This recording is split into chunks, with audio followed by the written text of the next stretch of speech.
This video is all about alcohol. How much should you have? How much is too much? How does it relate to your goals? All that stuff. So first off, you have to understand that alcohol is, although it is what we'd consider kind of a poison to the body, how much you consume really depends on your overall goals. So if your primary goal, for an example, is that you want to lose fat as fast as you possibly can, then you probably want to avoid it completely because it is something that could slow you down. But if you're in the category of person where you're thinking to yourself, you know what, I just want to live a healthy lifestyle, I want to figure out how to do things that I really enjoy without having overly negative effects on my body, then you can actually enjoy some, and here's how. So the first and most important thing to remember is that if your goal is to lose fat or to maintain a healthy lifestyle, you have to think about calories in versus calories out.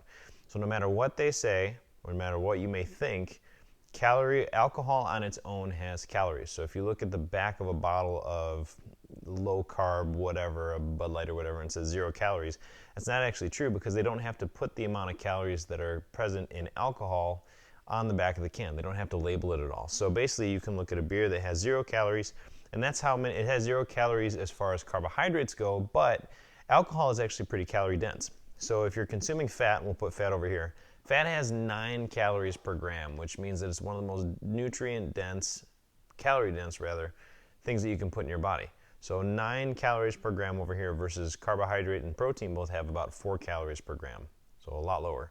If you look at alcohol, the thing that's not actually on the back of the bottle or on the back of the can or whatever you're drinking, it has 7 calories per gram. So it has almost as many calories in it as fat, which most people don't think of.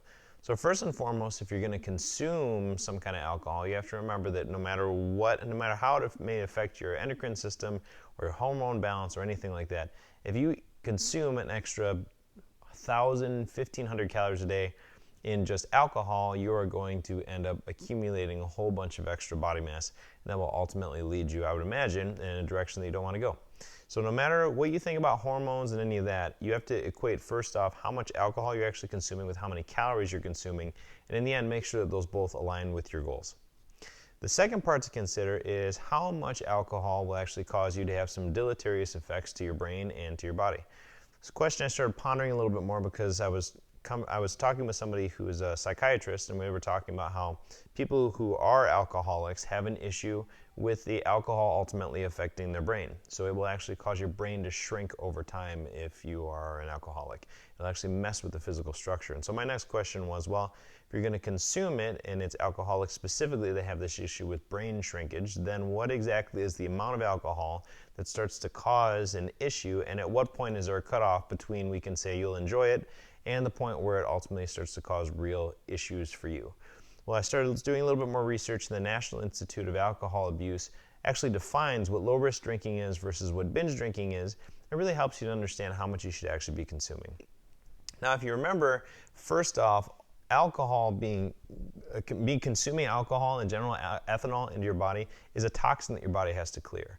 So day in and day out, your body is constantly clearing toxins, it's getting rid of bad stuff, it's repairing the damage you've done to it, and it's designed to handle a certain amount of load. So how much load is too much and how much is sustainable and handleable? Well, the National Institute of Alcohol Abuse defines a low-risk drinking as a single 12-ounce glass of beer at 5% alcohol by volume, a single 5-ounce glass of wine at 12%, or a 1.5-ounce drink of spirits that's roughly 40% alcohol by volume. That's a single drink. So for women, they say that women can have 1 a day or 7 a week, whichever comes first. And for men can have 2 a day or up to 14 a week and be considered low risk drinking. In contrast, if we go on the other side of this, a binge drinking episode for women is 4 drinks in 2 hours or less, and for men it's 5 drinks in 2 hours or less. So this is important because heavy drinking has some serious effects. Now, some of the science is still kind of unclear on this, but I'm going to give you kind of our best understanding as of right now. Our best understanding is that if you have a binge drinking episode, so that 5 drinks if you're a man, 5 drinks in 2 hours or less, you will be put into a situation where your body has a tendency to start processing things a little bit differently. And maybe we think that that's because of the overload of ethanol. Again, this is just a heavily thought out theory, so you kind of have to take it with a grain of salt, but use it as a really good kind of guideline for you. So if you have a binge drinking episode, there's a tendency for your body to downregulate the amount of testosterone you produce. We'll say, just if we're talking, specifically we're talking about building muscle, right? Downregulate the amount of testosterone you produce. It'll mess with your body's ability to use the sugar that you're actually eating, and it will mess with your body's ability to oxidize fat, which basically means burn fat as a source of fuel. So if you can summarize that whole thing, binge drinking, as defined by what I just said, it actually puts your body in a state where it will start accumulating fat much easier than if your body was functioning at full capacity. Now, in contrast, they've done another study fairly recently where a male and female, or groups of males and females who stuck to the low-risk drinking category for a certain period of time didn't have those negative effects, didn't come up at the end of the study as having any more fat gain as any of the people who didn't consume alcohol at all. So what we think now is that if you absolutely want to lose fat as quickly as you can, cut it out. But if you're someone who is trying to kind of moderately lose fat, or you're enjoying your life and you just want to know what's a level that's dangerous or whatever, then stick to the low-risk drinking guidelines and you should be good. Now, we have to put a disclaimer. We don't really know what will happen over years. Let's say you had the low-risk drinking amount of alcohol every day for the next 5 years. Well, we don't have any way of really testing that yet, so we don't know.